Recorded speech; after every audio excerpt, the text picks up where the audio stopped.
Break ਤੋਂ ਬਾਅਦ TV Punjabi ਦੁਨੀਆ ਦੇ ਪ੍ਰਾਈਮ ਟਾਈਮ ਸ਼ੋਅ ਦੇ ਵਿੱਚ ਇੱਕ ਵਾਰੀ ਫੇਰ ਤੁਹਾਡਾ ਸਵਾਗਤ ਕਰਦੇ ਹਾਂ। ਅੱਜ ਦਾ ਸਭ ਤੋਂ ਹੌਟ ਟੌਪਿਕ ਜਿਹੜਾ ਦੁਨੀਆ 'ਤੇ ਚੱਲ ਰਿਹਾ ਹੈ, ਯੂਕਰੇਨ ਦੇ ਵਿੱਚ ਜਿਹੜਾ ਰਸ਼ੀਆ ਨੇ ਅਟੈਕ ਕੀਤਾ, ਉਹਨੂੰ ਲੈ ਕੇ ਦੁਨੀਆ ਭਰ ਵਿੱਚ ਜਿਹੜੀ ਇੱਕ ਘਬਰਾਹਟ ਵੀ ਆ। ਦੂਜੇ ਪਾਸੇ ਦੁਨੀਆ ਸਾਰੀ ਦਾ ਧਿਆਨ ਉਸ ਖਿੱਤੇ ਵੱਲ ਖਿੱਚਿਆ ਹੋਇਆ ਕਿ ਦੂਜਿਆਂ ਮੁਲਕਾਂ 'ਤੇ ਉਹਦੇ ਕੀ ਅਸਰਾਤ ਹੋਣਗੇ। ਸੋ ਡਾਕਟਰ ਸ਼ਾਰਦਾ ਇਹਨਾਂ ਚੀਜ਼ਾਂ ਬਾਰੇ ਬਹੁਤ ਬਰੀਕੀ ਨਾਲ ਸਮਝ ਰੱਖਦੇ ਨੇ, ਉਹਨਾਂ ਨੂੰ ਬੇਨਤੀ ਕੀਤੀ ਸੀ ਉਹ ਗੱਲਬਾਤ ਸਾਡੇ ਨਾਲ ਕਰ ਰਹੇ ਨੇ। ਇੱਕ ਵਾਰੀ ਡਾਕਟਰ ਸਾਹਿਬ ਦਾ ਫੇਰ ਸਵਾਗਤ ਕਰ ਲੈਣੇ। ਡਾਕਟਰ ਸਾਹਿਬ ਜੀ ਆਇਆਂ ਨੂੰ। ਜੀ ਬਹੁਤ ਬਹੁਤ ਧੰਨਵਾਦ, ਥੈਂਕ ਯੂ ਵੈਰੀ ਮਚ। ਔਰ ਉਮੀਦ ਕਰਦੇ ਹਾਂ ਕਿ ਜਿਹੜਾ ਪ੍ਰੋਗਰਾਮ ਹੈ ਦਰਸ਼ਕਾਂ ਨੂੰ ਜਿਹੋ ਜਿਹਾ ਵੀ ਚੰਗਾ ਲੱਗ ਰਿਹਾ ਉਹ ਤੁਹਾਨੂੰ ਕਮੈਂਟਸ ਜ਼ਰੂਰ ਭੇਜੋ ਜੀ। ਅੱਛਾ ਡਾਕਟਰ ਸਾਹਿਬ, ਮੈਂ ਇਹ ਜਾਣਨਾ ਚਾਹੁੰਦਾ ਹਾਂ ਕਿ ਵੇਖੋ, ਕਿਹਾ ਜਾਂਦਾ ਹੈ ਕਿ ਦੁਨੀਆ ਦੇ ਕਿਸੇ ਕੋਨੇ 'ਚ ਕੋਈ ਹਰਕਤ ਹੁੰਦੀ ਛੋਟੀ ਮੋਟੀ, ਕਿਉਂਕਿ ਗਲੋਬਲ ਵਿਲੇਜ ਹੁਣ ਕਈ ਟਰਮਾਂ ਤਾਂ ਇੰਨੀਆਂ ਪੁਰਾਣੀਆਂ ਹੋ ਗਈਆਂ, ਹੁਣ ਉਹ ਲੱਗਦਾ ਹੀ ਨਹੀਂ ਵੀ ਸਹੀ ਆ। ਜਿੱਦਾਂ ਇੱਥੇ ਆਪਾਂ ਕਈ ਟਰਮ ਇੱਦਾਂ ਦੀਆਂ ਯੂਜ਼ ਕਰਦੇ ਹਾਂ ਜਿਹੜੀਆਂ ਅਜੀਬੋ ਗਰੀਬ ਲੱਗਦੀਆਂ, ਗਲੋਬਲ ਵਾਰਮਿੰਗ, ਗਲੋਬਲ ਵਿਲੇਜ, ਜਾਂ ਫਿਰ ਮਲਟੀ ਕਲਚਰਿਜ਼ਮ। ਉਹ ਕਈ ਐਂ ਲੱਗਦਾ ਕਿ ਸਮਾਂ ਹੰਢਾ ਚੁੱਕੀਆਂ ਗੱਲਾਂ ਨੇ, ਐਵੇਂ ਹੁਣ ਗੱਲਾਂ ਹੀ ਰਹਿ ਗਈਆਂ, ਹੈ ਨਹੀਂ। ਅਤੇ ਇੱਕ ਪਾਸੇ ਅਸੀਂ ਕਹਿੰਦੇ ਹਾਂ ਕਿ ਗਲੋਬਲ ਵਿਲੇਜ ਹੈ, ਅਤੇ ਦੂਜੇ ਪਾਸੇ ਜਦੋਂ ਇੱਦਾਂ ਦੇ ਯੁੱਧ ਦੇ ਵਿੱਚੋਂ ਦੀ ਲੰਘ ਰਿਹਾ ਹੁੰਦਾ ਸੰਸਾਰ, ਅਤੇ ਫਿਰ ਉਹਨਾਂ ਦਾ ਕਿਹੜੇ ਮੁਲਕ ਦਾ ਸਿੱਧੇ ਤੌਰ 'ਤੇ ਜਿਹੜਾ ਇਫੈਕਟ ਜਿਹੜਾ ਪੈਣਾ, ਤੁਸੀਂ ਯੂਰਪ ਦੇ ਕੰਟਰੀ 'ਤੇ ਦੱਸ ਹੀ ਦਿੱਤੇ ਕਿ ਉਹਨਾਂ ਨੂੰ ਬਹੁਤ ਲੋਸ ਹੋਣਾ ਆ। ਜਿੱਦਾਂ ਹੁਣ ਪਾਕਿਸਤਾਨ ਹੈ, ਪਾਕਿਸਤਾਨ ਕੋਈ ਦੁਨੀਆ ਦੀ ਵੱਡੀ ਤਾਕਤ ਵੀ ਨਹੀਂ ਹੈ, ਪਰ ਉਹ ਆ ਕੇ ਇੱਕ ਧਿਰ ਨਾਲ ਖੜਾ ਹੋ ਜਾਂਦਾ ਆ। ਦੂਜੇ ਪਾਸੇ ਯੂਕਰੇਨ ਦੇ ਰਾਜਦੂਤ ਜਿਹੜੇ ਨੇ ਇੰਡੀਆ 'ਚ, ਉਹ ਰਿਕੁਐਸਟ ਕਰ ਰਹੇ ਨੇ ਇੰਡੀਅਨ ਗੌਰਮੈਂਟ ਨੂੰ ਕਿ ਜਿਹੜਾ ਅਗਰੈਸ਼ਨ ਹੈ ਉਹਨੂੰ ਰੋਕਣ ਲਈ ਆਪਣਾ ਅਸਰ ਰਸੂਖ ਜਿਹੜਾ ਇੰਡੀਆ ਵਰਤੇ। ਸੋ ਜਿਹੜੇ ਇਹ ਮੁਲਕ ਨੇ, ਇਹਨਾਂ ਦਾ ਕਿੰਨਾ ਕੁ ਪ੍ਰਭਾਵ ਆ, ਇਹਨਾਂ ਦੀ ਇਕੋਨਮੀ ਤੋਂ ਇਲਾਵਾ ਇਹਨਾਂ ਨੂੰ ਕੀ ਅਸਰ ਇਹਦੇ ਪੈਣਗੇ। ਅੱਗੇ ਜਿਹੜੇ ਬਲੋਕ ਬਣਨੇ ਨੇ, ਜਿੱਦਾਂ ਹੁਣ ਚਾਈਨਾ ਨਾਲ ਤਾਂ ਇੰਡੀਆ ਦੇ ਸੰਬੰਧ ਚੰਗੇ ਨਹੀਂ, ਜੇ ਇੰਡੀਆ ਸਿੱਧੇ ਤੌਰ 'ਤੇ ਇਸ ਬਲੋਕ ਦੇ ਨਾਲ ਖੜਾ ਰਹਿੰਦਾ ਆ, ਹੁਣ ਤਾਂ ਉਹ ਸ਼ੋਅ ਕਰ ਰਹੇ ਕਿ ਨਿਊਟਰਲ ਹੈ। ਨਿਊਟਰਲ ਹੋਣਾ ਵੀ ਮਤਲਬ ਹੁੰਦਾ ਇੱਕ ਧਿਰ ਨਾਲ ਖੜੇ ਹੋਣਾ, ਨਿਊਟਰਲ ਕੋਈ ਨਹੀਂ ਹੁੰਦਾ ਵੈਸੇ। ਅਤੇ ਜੇ ਹਾਲਾਤ ਇੱਦਾਂ ਦੇ ਅੱਗੇ ਬਣਦੇ ਆਏ, ਤਪਸ਼ ਵੱਧਦੀ ਹੈ ਦੁਨੀਆ ਭਰ 'ਚ, ਚਾਹੇ ਸਿੱਧੇ ਤੌਰ 'ਤੇ ਤੀਜੀ ਵਰਲਡ ਵਾਰ ਨਾ ਵੀ ਹੋਵੇ, ਪਰ ਪਹਿਲਾਂ ਦੀ ਤਰ੍ਹਾਂ ਕੋਲਡ ਵਾਰ ਵਾਂਗੂ ਖਿਚਾਅ ਬਣ ਜਾਏ ਕਿਸਮ ਦਾ, ਅਤੇ 24 ਘੰਟੇ ਦੁਨੀਆ ਟੰਗੀ ਰਹਿ ਕੇ ਪਤਾ ਨਹੀਂ ਕਿਹੜੇ ਵੇਲੇ ਕਿਹੜੇ ਮੁਲਕ ਨੇ ਕੋਈ ਗਲਤੀ ਕਰ ਦੇਣੀ ਆ। ਅਤੇ ਇਹਨਾਂ ਹਾਲਾਤਾਂ 'ਚ ਉਹਨਾਂ ਕੰਟਰੀਜ਼ ਦੇ ਉੱਤੇ ਕੀ ਅਸਰ ਹੋਣਗੇ, ਉਹਨਾਂ ਨੂੰ ਕੀ ਫਾਇਦੇ ਹੋਣਗੇ ਜਾਂ ਲਾਭ ਹੋਣਗੇ ਜਿਹੜੇ ਯੂਰਪ ਤੋਂ ਦੂਰ ਬੈਠੇ ਕਿਸੇ ਧਿਰ ਨਾਲ ਖੜਦੇ ਆ। ਇੰਡੀਆ ਦੇ ਕਿਸ ਕੰਟਰੀ ਦੇ ਨਾਲ ਅੱਛੇ ਰਿਲੇਸ਼ਨ ਨੇ, ਮੈਨੂੰ ਉਹ ਦੱਸੋ। ਮਤਲਬ ਨੇਬਰ ਕੰਟਰੀ ਦੀ ਮੈਂ ਗੱਲ ਕਰ ਰਿਹਾ, ਕਿਹੜੇ ਨੇਬਰ ਕੰਟਰੀ ਨਾਲ ਅੱਛੇ ਰਿਲੇਸ਼ਨ ਨੇ। ਹਾਂਜੀ, ਜੇ ਅਸੀਂ ਦੇਖੀਏ ਬੰਗਲਾਦੇਸ਼, ਉੱਪਰੋਂ ਅੱਛੇ ਨੇ, ਅੰਦਰੋਂ ਬੰਗਲਾਦੇਸ਼ ਵੀ ਜਿਹੜਾ ਹਿੰਦੁਸਤਾਨ ਦੇ ਨਾਲ ਨਾਟ ਵੈਰੀ ਗੁੱਡ। ਹਾਂਜੀ, ਉੱਧਰੋਂ ਨੇਪਾਲ ਲੈ ਲਓ, ਮਿਆਂਮਾਰ ਲੈ ਲਓ, ਪਾਕਿਸਤਾਨ ਲੈ ਲਓ, ਆਪਣਾ ਤੁਸੀਂ ਸ਼੍ਰੀਲੰਕਾ 'ਚ ਆਪਣੀ ਐਡੀ ਵੱਡੀ ਪ੍ਰੋਬਲਮ ਪਈ ਹੋਈ ਹੈ ਕਿ ਉੱਥੇ ਭੁੱਖਮਰੀ ਜਿਹੜੀ ਹੈ ਉਹ ਨਜ਼ਰ ਆਉਂਦੀ ਪਈ ਹੈ। ਸੋ ਹਿੰਦੁਸਤਾਨ ਦੇ ਜਿਹੜੀਆਂ ਪੋਲਿਸੀਜ਼ ਨੇ ਉਹ ਕਾਂਗਰਸ ਤੋਂ ਲੈ ਕੇ ਹੁਣ ਤੱਕ ਆਪਣੇ ਨੇਬਰਹੁੱਡ ਦੇ ਨਾਲ ਫੇਲੀਅਰਸ ਨੇ। they have not been able to do a justice to those things. That's number one. Number two, ਦੇਖੋ ਜਿਹੜੀਆਂ ਕੰਟਰੀਆਂ ਨੇ ਨਾ, ਇਹਨਾਂ ਨੂੰ ਅਫੈਕਟ ਕਿਦੋਂ ਪੈਣਾ, ਇਕਨੋਮੀ ਦਾ। ਹੁਣ ਹਿੰਦੁਸਤਾਨ ਅਗਰ 3 ਟ੍ਰਿਲੀਅਨ ਤੋਂ 5 ਟ੍ਰਿਲੀਅਨ ਦਾ ਨਾਅਰਾ ਲਗਾਇਆ ਦਾ, ਜਿਹੜਾ ਕਿ 2024 'ਚ ਬਣਨਾ ਸੀ, ਉਹਦੇ ਚਲੋ 3 ਟ੍ਰਿਲੀਅਨ ਵੀ ਰਹਿ ਜਾਏ ਤਾਂ ਬੜੀ ਵੱਡੀ ਗੱਲ ਹੈ, 5 ਤਾਂ ਬਹੁਤ ਦੂਰ ਹੈ। ਹਿੰਦੁਸਤਾਨ ਨੂੰ ਅੱਜ ਬਾਈਡਨ ਨੇ ਵਾਰਨਿੰਗ ਦੇ ਦਿੱਤੀ ਹੈ। ਅੱਜ ਬਾਈਡਨ ਨੇ ਹਿੰਦੁਸਤਾਨ ਨੂੰ ਵਾਰਨਿੰਗ ਨਹੀਂ ਦਿੱਤੀ, ਦੁਨੀਆ ਨੂੰ ਵਾਰਨਿੰਗ ਦਿੱਤੀ ਹੈ ਕਿ ਜਿਹੜਾ ਕੰਟਰੀ ਇਸ ਵੇਲੇ ਰਸ਼ੀਆ ਦੇ ਨਾਲ ਖੜਾ ਹੋਏਗਾ, ਦੈਟ ਮੀਨਸ ਕਿ that country is in favour of war. ਇਹ ਉਹਨਾਂ ਨੇ ਲਫ਼ਜ਼ ਕਹੇ ਨੇ। ਅੱਛਾ, ਦੂਜਾ ਬੜੀ ਸ਼ਸ਼ੋ ਪਾਈ ਦੇ ਵਿੱਚ ਫਸਿਆ ਤਾਂ ਅਸਲੇ ਹਿੰਦੁਸਤਾਨ, ਕਿ ਹਿੰਦੁਸਤਾਨ ਨੇ ਅਗਰ ਤਰੱਕੀ ਕਰਨੀ ਹੈ ਔਰ ਚਾਈਨਾ ਦੇ ਅਗੇਂਸਟ ਮੁਕਾਬਲਾ ਕਰਨਾ, ਤੇ ਉਹ ਰਸ਼ੀਆ ਨੂੰ ਮਿਲ ਕੇ ਨਹੀਂ ਕਰ ਸਕਦਾ, ਉਹਨੂੰ ਯੂਰਪ ਦੇ ਨਾਲ ਹੀ ਮਿਲ ਕੇ ਔਰ ਅਮਰੀਕਾ ਨਾਲ ਮਿਲ ਕੇ ਹੀ ਕਰਨਾ ਪੈਣਾ। ਔਰ ਲੱਗਦਾ ਇਹ ਹੈ ਕਿ ਉਹ ਇਹ ਵੀ ਚਾਹੁੰਦਾ ਕਿ ਮੇਰੀ ਦੋਸਤੀ ਰਵੇ। ਉਹ ਇੱਕ ਲੱਤ ਰਸ਼ੀਆ 'ਚ ਰੱਖਣਾ ਚਾਹੁੰਦਾ, ਇੱਕ ਲੱਤ ਉਹ ਵੈਸਟਰਨ ਵਰਲਡ 'ਚ ਰੱਖਣਾ ਚਾਹੁੰਦਾ। ਇਹ ਹੋਣਾ ਨਹੀਂ, ਇਹ ਉਹਨਾਂ ਨੂੰ ਡਿਸਾਈਡ ਕਰਨਾ ਪੈਣਾ, ਨਹੀਂ ਤਾਂ ਇੰਡੀਆ ਵਿਲ ਸਫਰ ਇਹ ਮੋਸਟ। ਪਾਕਿਸਤਾਨ ਨੂੰ ਕੋਈ ਫਰਕ ਨਹੀਂ ਪੈਂਦਾ, ਪਾਕਿਸਤਾਨ ਨੂੰ ਚਾਈਨਾ ਵੀ ਥੋੜ੍ਹਾ ਬਹੁਤ ਦੇ ਦੇਗਾ, ਰਸ਼ੀਆ ਵੀ ਦੇ ਦੇਗਾ, ਪਾਕਿਸਤਾਨ ਚੱਲਦਾ ਰਹੇਗਾ ਇੱਦਾਂ। ਹੋਰ ਜਿੰਨੇ ਵੀ ਯੂਰਪ ਨੇ ਏਸ਼ੀਆ ਦੇ ਵਿੱਚ, ਉਹਨਾਂ ਨੂੰ ਕੋਈ ਫਰਕ ਨਹੀਂ ਪੈਣਾ। ਹਾਂਜੀ, ਉਹ ਤਾਂ ਬਲਕਿ ਚਾਈਨਾ ਦੀ ਇਕੋਨਮੀ, ਵੀਅਤਨਾਮ ਦੀ ਇਕੋਨਮੀ, ਕੰਬੋਡੀਆ ਦੀ ਇਕੋਨਮੀ ਜਿਹੜੀ ਹੈ ਉਹ ਵੀ ਬੜੀ ਤਰੱਕੀ ਕਰ ਰਹੀ ਹੈ। ਈਵਨ ਬੰਗਲਾਦੇਸ਼ ਦੀ ਇਕਨੋਮੀ ਜਿਹੜੀ ਹੈ much better than India at this. ਜੀ ਬਿਲਕੁਲ ਹਾਂ। ਸੋ ਇਹ ਜਿਹੜੀਆਂ ਇਕਨੋਮੀਜ਼ ਨੇ ਨਾ, ਇਹਨਾਂ ਨੂੰ ਫਰਕ ਨਹੀਂ ਪੈਣਾ, ਕਿਉਂਕਿ ਮਾਰਕੀਟ ਜਿਹੜੀ ਹੈ ਉਹ ਦੇਖੋ ਕੀ ਹੈ।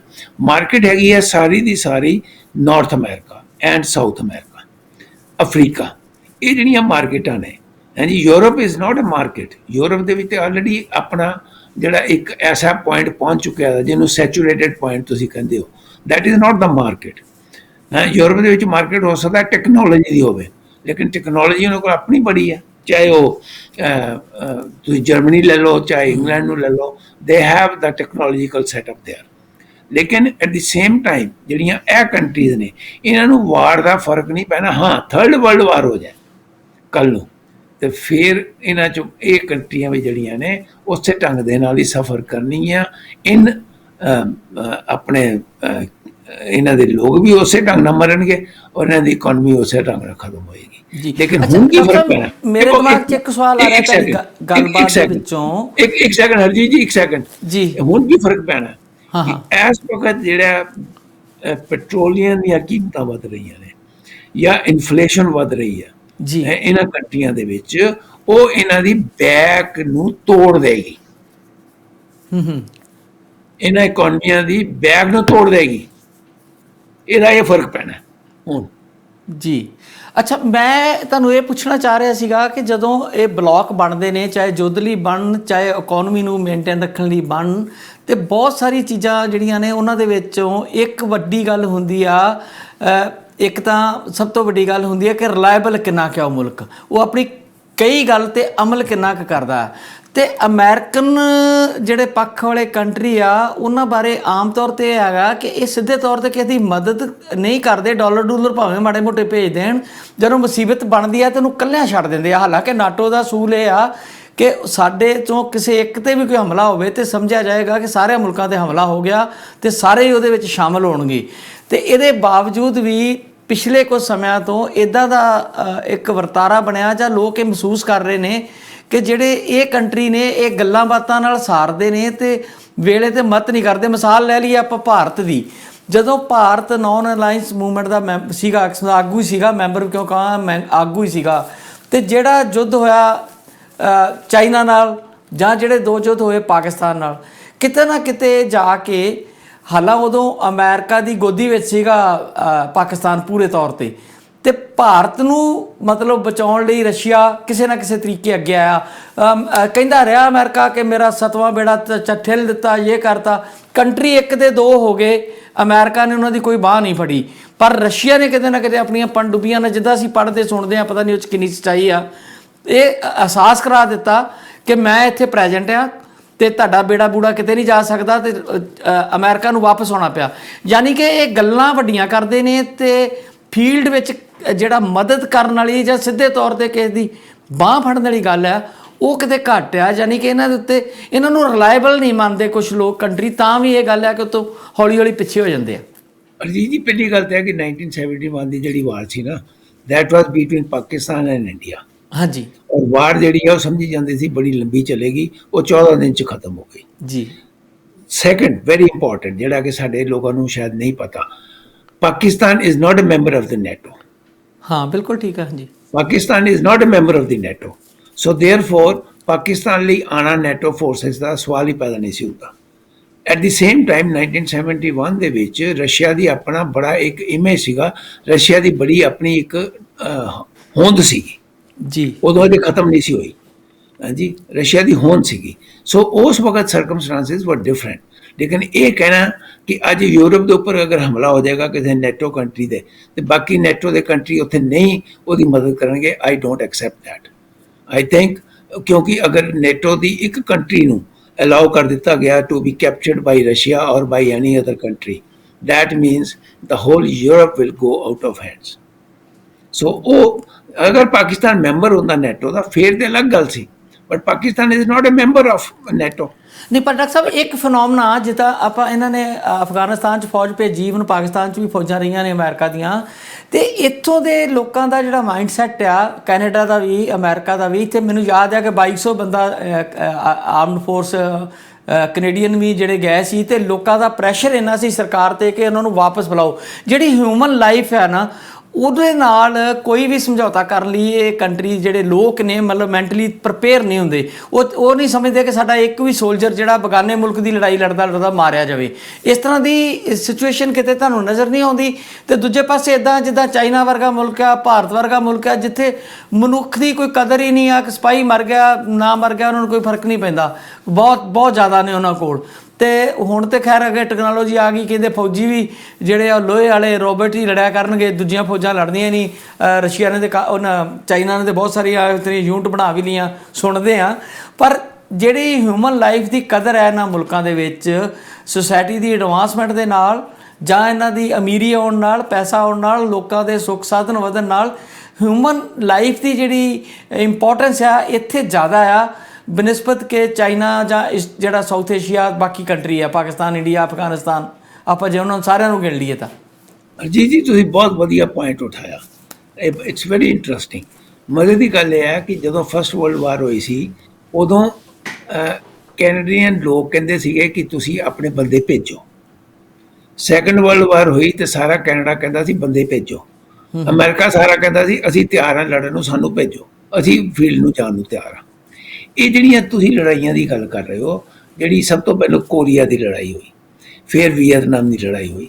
ਵੀਅਤਨਾਮ ਦੀ ਜਿਹੜੀ ਵਾਰ ਸੀਗੀ ਉਹ ਅਨਨੈਸੈਸਰਲੀ ਵਾਰ ਸੀਗੀ। ਉਹਦੇ ਵਿੱਚ ਜਿਹੜੇ ਅਮਰੀਕਨ ਮਰੇ ਔਰ ਅਮਰੀਕਾ 'ਚ ਡੈਮੋਨਸਟ੍ਰੇਸ਼ਨ ਹੋਈਆਂ ਔਰ ਪ੍ਰੈਜ਼ੀਡੈਂਟ ਜੌਨਸਨ ਦੁਬਾਰਾ ਇਲੈਕਸ਼ਨ ਨਹੀਂ ਲੜ ਸਕੇ, ਇਸ ਕਰਕੇ ਕਿ ਸਾਰੀ ਅਮਰੀਕਾ ਹੀ ਉਹਨਾਂ ਦੇ ਅਗੇਂਸਟ ਹੋ ਗਿਆ ਸੀਗਾ। ਜਿਹੜੀ ਹੁਣ ਤੁਸੀਂ ਕੈਨੇਡਾ ਦੀ ਗੱਲ ਕੀਤੀ ਹੈ ਜਾਂ ਅਮਰੀਕਾ ਦੀ ਗੱਲ ਕੀਤੀ ਹੈ, ਉਹ ਗੱਲ ਤੁਸੀਂ ਕੀਤੀ ਹੈ ਜਦੋਂ ਅਸੀਂ ਆਪਣੀਆਂ ਫੌਜਾਂ ਅਫਗਾਨਿਸਤਾਨ ਦੇ ਵਿੱਚ ਭੇਜੀਆਂ ਜੀ। ਓਕੇ, ਅਫਗਾਨਿਸਤਾਨ ਵਿੱਚ ਚਲੋ ਫੌਜਾਂ ਗਈਆਂ, ਉਦੋਂ ਕਿਸੇ ਨੇ ਕੁਝ ਨਹੀਂ ਕਿਹਾ, ਆ ਵੀ ਗਈਆਂ ਵਾਪਸ। ਜਿਹੜੀਆਂ ਅਸੀਂ ਇਰਾਕ 'ਚ ਮਤਲਬ ਬੰਦੇ ਭੇਜੇ, ਹਾਂਜੀ, ਉਹਦੇ ਪਿੱਛੇ ਲੋਕ ਜਿਹੜੇ ਸੀ ਬਹੁਤ ਨਾਰਾਜ਼ ਸੀਗੇ। ਅਫਗਾਨਿਸਤਾਨ ਦੇ ਵਿੱਚ ਵੀ ਉਹ ਸੋਚਦੇ ਸੀਗੇ ਜਦੋਂ 2 ਟਾਵਰਸ ਗਿਰੇ, ਦੈਨ ਦੇ ਰਿਅਲਾਈਜ਼ ਕਿ ਸ਼ਾਇਦ ਪਤਾ ਨਹੀਂ ਦੁਨੀਆ ਦੇ ਵਿੱਚ ਕਿਹੜੀ ਤਬਾਹੀ ਮਚ ਜਾਏਗੀ। ਸੋ ਉਸ ਵਕਤ ਉਹਨਾਂ ਨੇ ਐਕਸੈਪਟ ਕਰ ਲਿਆ। ਲੇਕਿਨ ਆਫਟਰ 10 years ਜਦੋਂ ਬੋਡੀਜ਼ ਵਾਪਸ ਆਉਂਦੀਆਂ ਨੇ ਨਾ, ਫਿਰ ਲੋਕ ਜਿਹੜੇ ਨੇ ਉਹ ਥੋੜ੍ਹੇ ਕੁ ਉਤਾਵਲੇ ਹੋ ਜਾਂਦੇ ਨੇ। ਸੋ ਸਾਨੂੰ ਰਿਅਲਾਈਜ਼ ਕਰਨਾ ਚਾਹੀਦਾ ਅੱਜ ਦੀ ਜਿਹੜੀ ਪੋਲੀਟਿਕਸ ਹੈ ਹਰਜੀਤ ਜੀ, that is not being run by the politicians, that is being run by the corporations। Exactly ਬਹੁਤ ਸਹੀ ਗੱਲ ਕੋਈ ਕਹਿ ਰਹੇ ਹੋ। ਹਾਂਜੀ, ਕਾਰਪੋਰੇਸ਼ਨ ਦੇ ਨਾਲ ਰਨ ਕਰਦੀਆਂ ਨੇ। ਕਾਰਪੋਰੇਸ਼ਨਸ ਆਪਣਾ ਫਾਇਦਾ ਦੱਸਦੀਆਂ ਨੇ ਪੋਲੀਟੀਸ਼ੀਅਨ ਨੂੰ ਕਿ ਅਗਰ ਇਹ ਇਸ ਤਰ੍ਹਾਂ ਹੋ ਗਿਆ ਤੇ ਇੰਨਾ ਨੁਕਸਾਨ ਹੋ ਜਾਏਗਾ, ਜਿਸ ਤਰ੍ਹਾਂ ਹੋ ਗਿਆ ਤੇ ਇੰਨਾ ਨੁਕਸਾਨ ਹੋ ਜਾਏਗਾ। So it is a corporate sector ਵਿਚ ਇਜ਼ ਰਨਿੰਗ। ਔਰ ਅੱਜ ਚਾਈਨਾ ਦੇ ਵਿੱਚ ਵੀ ਕਾਰਪੋਰੇਟ ਸੈਕਟਰ ਜਿਹੜਾ ਉਹ ਇੰਨਾ ਵੱਧ ਚੁੱਕਿਆ ਦਾ ਕਿ they are running the government. ਭਾਵੇਂ ਉੱਥੇ ਜੀ ਸਾਹਿਬ ਜੋ ਮਰਜ਼ੀ ਕਹਿਣ ਮੈਂ ਬੜਾ ਵੱਡਾ ਡਿਕਟੇਟਰ ਹਾਂ, ਲੇਕਿਨ ਜੀ ਸਾਹਿਬ ਦੀ ਵੀ ਜਿਹੜੇ ਐਡਵਾਈਜ਼ਰ ਨੇ ਉਹ ਉਹਨਾਂ ਸੈਕਟਰਾਂ ਦੇ ਵਿੱਚੋਂ ਹੀ ਹੈਗੇ ਨੇ, ਕਿਉਂਕਿ ਉਹ ਨਹੀਂ ਚਾਹੁੰਦੇ, ਉਹ ਚਾਹੁੰਦੇ ਨੇ ਸਾਡੀ 14 ਬਿਲੀਅਨ, ਇਸ ਵੇਲੇ ਚਾਈਨਾ ਇਸ 14 ਟ੍ਰਿਲੀਅਨ ਇਕੋਨਮੀ, ਉਹ ਚਾਹੁੰਦੇ ਨੇ ਕਿ ਸਾਡੀ ਇਕੋਨਮੀ ਜਿਹੜੀ ਆ ਅਗਲੇ 20-30 ਸਾਲਾਂ 'ਚ ਅਮਰੀਕਾ ਨੂੰ ਟੇਕ ਓਵਰ ਕਰੇ। ਸੋ ਇਸ ਕਰਕੇ ਅਮਰੀਕਾ ਦਾ ਜਿਹੜਾ ਕਾਰਪੋਰੇਟ ਸੈਕਟਰ ਹੈ ਜਾਂ ਯੂਰਪ ਦਾ ਜਿਹੜਾ ਕਾਰਪੋਰੇਟ ਸੈਕਟਰ ਹੈ ਉਹ ਇਹ ਰਿਅਲਾਈਜ਼ ਕਰਦਾ ਕਿ ਵਾਰ ਹੋਵੇ ਜਾਂ ਨਾ ਹੋਵੇ, ਕਿਉਂਕਿ ਨੁਕਸਾਨ ਕਿਹਨੂੰ ਹੋਣਾ? ਜਿੱਥੇ ਆਮ ਲੋਕਾਂ ਨੂੰ ਨੁਕਸਾਨ ਹੋਣਾ, ਜਿੱਥੇ ਸੋਲਜਰਸ ਮਰਨੇ ਨੇ, ਆਮ ਲੋਕ ਮਰਨੇ ਨੇ, ਉੱਥੇ ਕਾਰਪੋਰੇਟ ਸੈਕਟਰ ਜਿਹੜਾ ਉਸ ਨੂੰ ਨੁਕਸਾਨ ਹੋਣਾ। ਲੇਕਿਨ ਉਹ ਫਾਇਦਾ ਵੀ ਸੋਚਦਾ, ਕਾਰਪੋਰੇਟ ਸੈਕਟਰ ਸੋਚਦਾ ਕਿ ਮੇਰੇ ਤੇ ਇੰਡਸਟਰੀਆਂ ਜਿਹੜੀਆਂ ਨੇ ਉਹਦਾ ਸਮਾਨ ਬੜਾ ਵਿਕੂ। ਸੈਕੰਡ ਵਰਲਡ ਵਾਰ ਦੇ ਵਿੱਚ ਅਮਰੀਕਾ, ਭਾਵੇਂ ਅਮਰੀਕਾ ਦੇ ਉੱਪਰ ਹਮਲਾ ਜਾਪਾਨ ਨੇ ਕੀਤਾ, ਲੇਕਿਨ ਹੋਇਆ ਕਿ ਪਰਲ ਹਾਰਬਰ ਦੇ ਬਾਅਦ ਹੋਇਆ ਕਿ ਸਾਰੀ ਦੁਨੀਆ ਜਿਹੜੀ ਆ ਉਹ ਲੜਾਈ ਲੜਦੀ ਸੀ ਪਈ ਔਰ ਅਮਰੀਕਾ ਦੇ ਵਿੱਚ ਹਥਿਆਰ ਬਣਦੇ ਸੀ ਪਏ। ਅੱਜ ਦੁਨੀਆ ਦਾ ਜਿੰਨਾ ਨੋਨ ਗੋਲਡ ਆ ਉਹਦੇ ਚੋਂ 50% ਤੋਂ ਜ਼ਿਆਦਾ ਕੱਲਾ ਅਮਰੀਕਾ ਦੇ ਕੋਲ ਬੈਠਾ, ਕਿਉਂਕਿ ਇਹਨਾਂ ਨੇ ਜਿਹੜੇ ਹਥਿਆਰ ਦਿੱਤੇ, ਇਹਨਾਂ ਨੇ ਕਿਹਾ ਸਾਨੂੰ ਪੈਸੇ ਨਹੀਂ ਚਾਹੀਦੇ, ਗੋਲਡ ਦੇ ਦਿਓ। ਉਹ ਸਾਰਾ ਗੋਲਡ ਇਕੱਠਾ ਕਰਕੇ ਰੱਖ ਲਿਆ। ਜਿੰਨਾ ਗੋਲਡ ਦੁਨੀਆ 'ਚ ਨੋਨ ਹੈ ਉਹਦਾ 50 to 60% ਕੱਲਾ ਅਮਰੀਕਾ ਦੇ ਕੋਲ ਪਿਆ। ਸੋ ਉਹ ਜਿਹੜੀਆਂ ਹੁਣ ਉਹ ਸੋਚਦੀਆਂ ਨੋਨ ਸ਼ਬਦ ਤੁਸੀਂ ਕਿਉਂ ਵਰਤ ਰਹੇ ਹੋ ਕਿ ਜਿਹੜਾ ਸਾਡੇ ਕੋਲ ਪਿਆ ਮੰਦਰਾਂ 'ਚ ਬਣਨ ਦੇ ਢੇਰਾਂ ਦੇ ਢੇਰ ਉਹ ਦੁਨੀਆ ਭਰ 'ਚ ਸਭ ਨੂੰ ਜ਼ਿਆਦਾ ਉਹ ਸਾਰਾ ਮਿਲਾ ਲਓ ਭਾਵੇਂ। ਅੱਛਾ ਜੀ, ਸਾਰਾ ਮਿਲਾ ਲਓ। ਅੱਛਾ, ਉਹਨੂੰ ਕਾਊਂਟ ਕਰਕੇ ਗੱਲ ਕਰ ਰਹੇ ਹੋ? ਅੱਛਾ, ਸਾਰਾ ਦੁਨੀਆ ਦਾ ਨੋਨ ਗੋਲਡ ਹਾਂਜੀ ਜਿਹੜਾ ਇਸ ਵਕਤ ਹੈਗਾ ਉਹਦਾ 50 to 60% ਅਮਰੀਕਾ ਦੇ ਟ੍ਰੇਜਰ ਦੇ ਵਿੱਚ ਪਿਆ। ਜਿਹਦੇ ਇਹ ਵੀ ਨਹੀਂ ਪਤਾ ਕਿ ਉਹਨਾਂ ਦੇ ਜਿਹੜੇ ਖਜ਼ਾਨੇ ਬਣੇ ਹੋਏ ਨੇ ਕਿਹੜੇ ਕਿਹੜੇ ਰੇਗਿਸਤਾਨਾਂ 'ਚ ਬਣਾਏ ਹੋਏ ਨੇ ਉਹਨਾਂ ਨੇ, ਔਰ ਕਿੱਥੇ ਕਿੱਥੇ ਬਣਾਏ ਹੋਏ ਨੇ। ਅੱਛਾ, ਐਟ ਦੀ ਸੇਮ ਟਾਈਮ ਇਹ ਜਿਹੜਾ ਕਾਰਪੋਰੇਟ ਸੈਕਟਰ ਦੂਸਰੇ ਪਾਸੇ ਕੀ ਸੋਚਦਾ, ਉਹ ਕਿੱਥੋਂ ਡਰਦਾ? ਉਹ ਡਰਦਾ ਨਿਊਕਲੀਅਰ ਵਾਰ ਤੋਂ। ਉਹ ਸਮਝਦਾ ਕਿ ਨਿਊਕਲੀਅਰ ਵਾਰ ਦੇ ਵਿੱਚ ਅਸੀਂ ਵੀ ਖਤਮ ਹੋ ਜਾਣਾ। ਅੱਛਾ, ਉਹ ਆਪ ਨਹੀਂ ਖਤਮ ਹੋਣਾ ਚਾਹੁੰਦੇ, ਦੁਨੀਆ ਭਾਵੇਂ ਖਤਮ ਹੋ ਜਾਏ। ਲੇਕਿਨ ਹਿਊਮਨ ਟੈਂਡੈਂਸੀ ਹੈ ਜੀ, ਕੋਈ ਵੀ ਆਪਣਾ ਨੁਕਸਾਨ ਨਹੀਂ ਕਰਾਉਣਾ ਚਾਹੁੰਦਾ, ਦੂਜੇ ਦਾ ਹੀ ਕਰਨਾ ਚਾਹੁੰਦਾ। ਸੋ ਨਿਊਕਲੀਅਰ ਵਾਰ ਜਿਹੜਾ ਨਾ ਉਹਦੇ ਤੋਂ ਡਰਦੇ ਨੇ। ਸੋ ਅੱਛਾ ਡਾਕਟਰ ਸਾਹਿਬ, ਇੱਕ ਮੈਨੂੰ ਚੀਜ਼ ਹੋਰ ਸਮਝਾਓ। ਮੈਂ ਸਾਡੇ ਪਰਿਵਾਰਕ ਤੌਰ 'ਤੇ ਤੁਸੀਂ ਵੀ ਜਾਣਦੇ ਹੋ, ਅਤੇ ਤੁਸੀਂ ਵੀ ਇਸ ਤਰ੍ਹਾਂ ਹੀ ਆ ਸਾਰੇ ਆਪਾਂ, ਕਿਉਂਕਿ ਭਾਰਤ ਵਿੱਚ ਆਪਾਂ ਫੌਜੀ ਬੈਕਗਰਾਊਂਡ ਤੋਂ ਜ਼ਿਆਦਾ ਸਾਡੇ ਪਰਿਵਾਰ, ਅਤੇ ਜਦੋਂ ਆਪਣੇ ਪੁਰਾਣੇ ਫੌਜੀ ਅਫਸਰਾਂ ਨੂੰ, ਕਰਨਲਾਂ, ਜਨਰਲਾਂ ਨੂੰ ਅਸੀਂ ਗੱਲਾਂ ਸੁਣਦੇ ਹਾਂ, ਅਤੇ ਉਹ ਦੱਸਦੇ ਹੁੰਦੇ ਸੀਗੇ ਕਿ ਜਿਹੜੀਆਂ ਦੁਨੀਆ ਦੀਆਂ ਆਰਮਡ ਫੋਰਸ ਨੇ ਗਰਾਊਂਡ 'ਤੇ ਲੜਾਈ ਕਰਨ ਵਾਲੀਆਂ, ਉਹ ਵੈਲ ਟ੍ਰੇਨਡ ਹੈਗੀਆਂ ਨੇ। ਜਿੱਦਾਂ ਇਜ਼ਰਾਈਲ ਆ, ਇੰਡੀਆ ਆ, ਪਾਕਿਸਤਾਨ ਆ, ਜਿਹੜੇ ਪ੍ਰੈਕਟਿਸ ਕਰਦੇ ਨੇ, ਸਹੀ ਮਾਇਨਿਆਂ 'ਚ ਉਹ ਸਿੱਖਿਆ ਦਿੰਦੇ ਆ। ਅਤੇ ਜਿੱਦਾਂ ਹੁਣ ਨੇਵੀ ਸੀਲ ਵਗੈਰਾ ਅਸੀਂ ਅਮਰੀਕਾ ਦੀ ਵੇਖੀ ਆ, ਬੜੇ ਟ੍ਰੇਨਡ ਨੇ।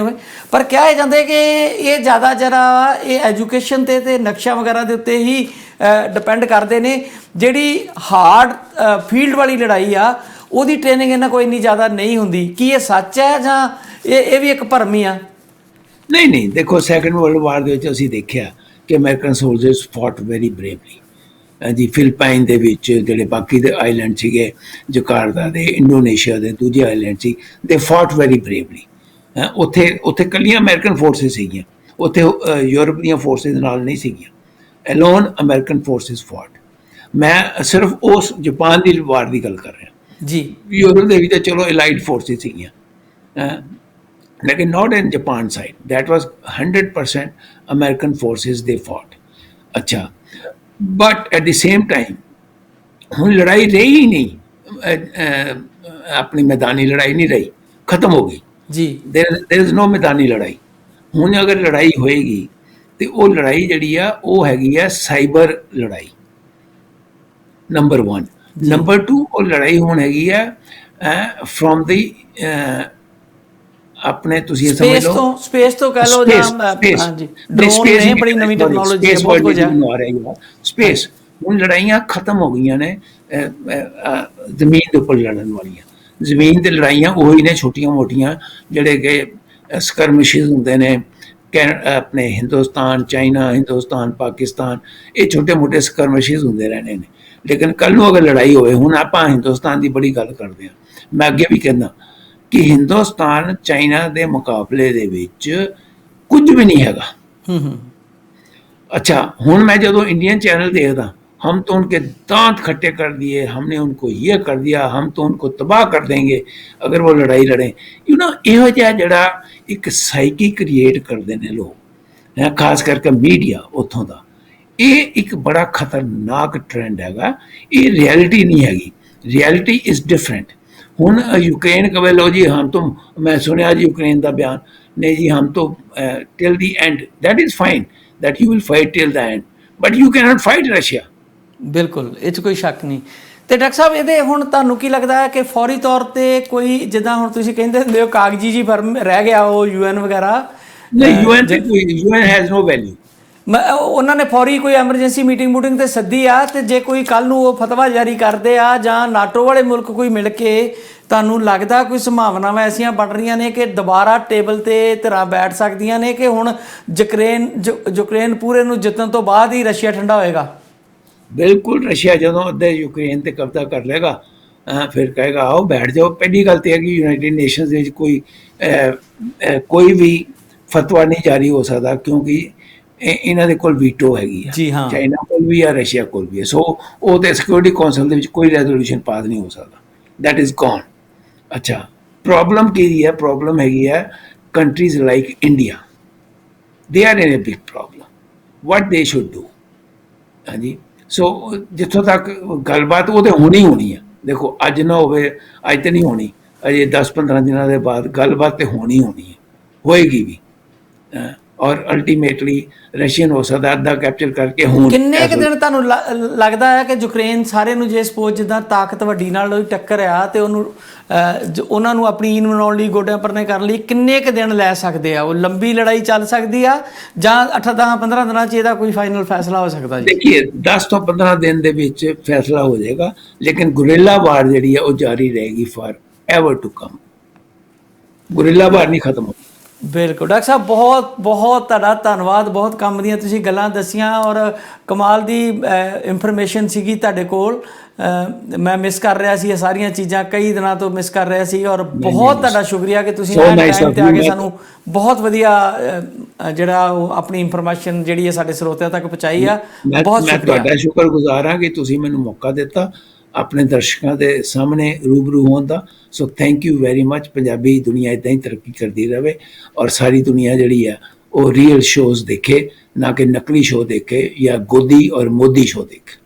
Thank you doctor Sahib, thank you very much. ਚੰਗੇ ਸ਼ਬਦਾਂ ਲਈ ਬਹੁਤ ਧੰਨਵਾਦ ਡਾਕਟਰ ਸਾਹਿਬ। Bye bye.